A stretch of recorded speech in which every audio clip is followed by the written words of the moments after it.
Having been part of and having seen him being part of this program for about a couple of years now, I think the two areas where I see him really change and evolve, one is just critical thinking. So being able to, whether it is debate, whether it is classroom, there are different perspectives, different points of views. So how do you even think about that, appreciate that, try to reason and effectively communicate to still articulate your own point of view, just whether it is actually school or even at home.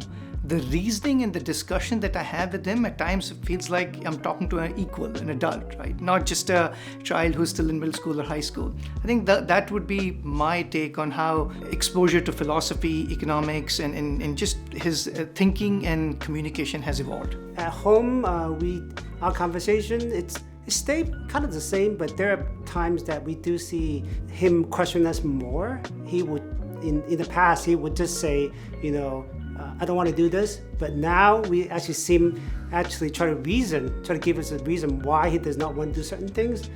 And that is something new that we have not seen, for some time, right? Ever since the course that gets him to start thinking, asking more critically questions. So we do see that at home as we converse, which at times is a bit frustrating because, obviously we have to, try to explain more to him. But it's a good, healthy type, I would say, discussion, right, versus argument. So these are kind of topics that impact their understanding of life and history and where we are and why people do the things they do. And it also makes you, I think, more aware of the choices we make on a daily basis. When we criticize others, kind of what are the circumstances? What's the background? What's the cultural background that influence the choices we all make. So I think of it not so much as a kind of preparation for business, but a preparation for life. And the earlier we consider those things, I think the more comfortable we are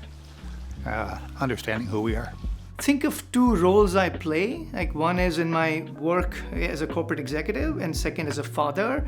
On one hand, in the corporate executive with a workforce of 30,000 plus people, you're always thinking about what AI is doing to our business. But always as a father, I'm constantly thinking, what will the world look like for my son when he's ready to pursue a career? And I think what I can clearly see is that solid foundation, an early foundation in critical thinking and good communication, no matter what kind of technical problems AI can solve, that will still be important as a human, as an individual in any kind of work setting, right? Whether you do something as an artist, as a corporate professional, I think that is important and starting early. I just wish there were formal programs like this available more regularly in a structured way in classrooms or in schools.